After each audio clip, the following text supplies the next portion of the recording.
Saudara sedama yang berbahagia, berikut adalah tanya jawab Bante Utamo yang kami review, kami bacakan ulang agar dapat didengar oleh banyak orang dan bermanfaat.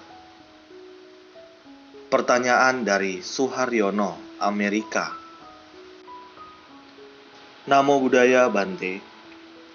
Kenapa Sang Buddha mengajarkan kita lebih pada pengendalian pikiran kita daripada pengendalian mata kita? Bukankah mata lebih merupakan salah satu faktor pendorong timbulnya karma ataupun tanha? Contohnya, kalau kita belum pernah melihat gajah, maka dalam pikiran kita tidak bisa membayangkan gajah itu bentuknya. Demikian halnya kalau kita melihat tayangan di TV.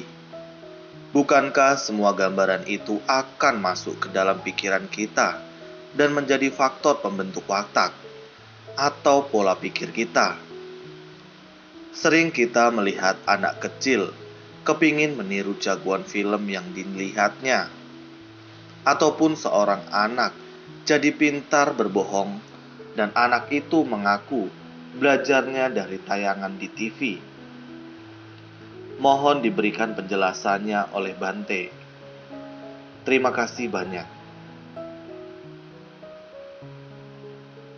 Berikut adalah jawaban dari Bante Utamo. Sepintas kelihatannya pendapat itu memang benar. Namun, dalam Dhamma dikenal adanya keenam indria, yaitu mata, telinga, hidung, mulut, kulit, dan pikiran. Jadi, walaupun semua indera luar ini dirusak, mata dibutakan, misalnya, pikiran akan tetap bekerja. Demikian pula dengan indria yang lainnya. Oleh karena itu, pikiran memang bagai sumber pengendalian diri. Kalau pikiran seseorang sedang tidak konsentrasi, maka walaupun mata melihat suatu benda, ia tidak dapat mengenali benda itu.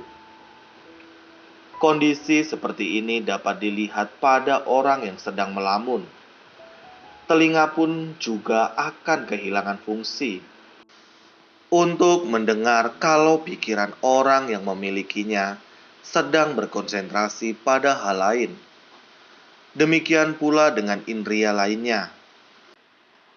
Itulah sebabnya dalam Dhamma, pikiran adalah merupakan hal yang paling pokok. Suka dan duka yang dialami seseorang, kebaikan dan kejahatan seseorang adalah produk pikirannya sendiri. Hal ini disebutkan dalam Dhammapada 1. Pikiran adalah pelopor segala sesuatu. Pikiran adalah pemimpin. Pikiran adalah pembentuk. Bila seseorang berbicara atau berbuat dengan pikiran murni, maka kebahagiaan akan mengikutinya, bagaikan bayang-bayang yang tidak pernah meninggalkan bendanya.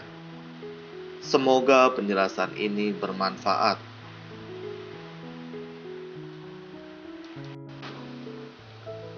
Pertanyaan berikutnya dari Kristina tentang batin. Namo Buddhaya. Saya sering mendengar, sucikan hati dan pikiran. Itulah ajaran para Buddha. Saya ingin bertanya, dengan adanya dua keberadaan yakni hati atau batin dan pikiran, apabila seseorang meninggal, buah karma dari manakah yang akan mempengaruhi kelahiran berikutnya? Misalnya saja, seseorang memiliki hati yang baik, takut berbuat jahat dan lain sebagainya, namun pikirannya belum selaras dengan hatinya, yakni menginginkan orang lain celaka, iri, dendam, dan lain-lain. Maka buah dari hati ataukah pikiran yang dapat mempengaruhi kelahiran selanjutnya? Lalu bagaimana cara untuk menyelaraskan keduanya Anumodana Bante. Berikut adalah jawaban dari Bante Utamo yang kami bacakan. Dalam pengertian Buddhis, istilah hati lebih menunjuk pada organ tubuh yang secara umum dikenal sebagai liver. Dewasa ini dalam banyak kesempatan, beberapa tokoh agama Buddha sudah tidak mempergunakan istilah hati pada pengertian di atas. Perubahan penggunaan istilah ini juga lebih disesuaikan dengan makna dan kaidah bahasa Pali. Oleh karena itu, kiranya lebih dapat apabila para umat Buddha juga menyebut dengan sucikan pikiran. Itulah ajaran para Buddha. Menjawab pertanyaan di atas yaitu hati yang baik, pikiran yang belum selaras. Jika ditinjau dari ajaran Sang Buddha, semua pertentangan batin itu timbul sebagai hasil kerja pikiran. Bahwa pikiran kadang memikirkan hal yang baik, namun dalam kesempatan lain, pikiran juga memikirkan hal yang buruk. Kondisi pikiran yang sering berubah ini wajar untuk mereka yang belum terbebas dari ketamakan, kebencian, ataupun kegelapan batin. Masing-masing pikiran, baik dan buruk, tentu saja memiliki buah yang berbeda di kehidupan sekarang maupun selanjutnya. Untuk terlahir di salah satu alam kehidupan, sangatlah dipengaruhi oleh pikiran terakhir seseorang saat ia hendak meninggal. Apabila muncul pikiran baik pada saat hendak meninggal, pikiran baik inilah yang akan mengarahkan ia terlahir di alam bahagia.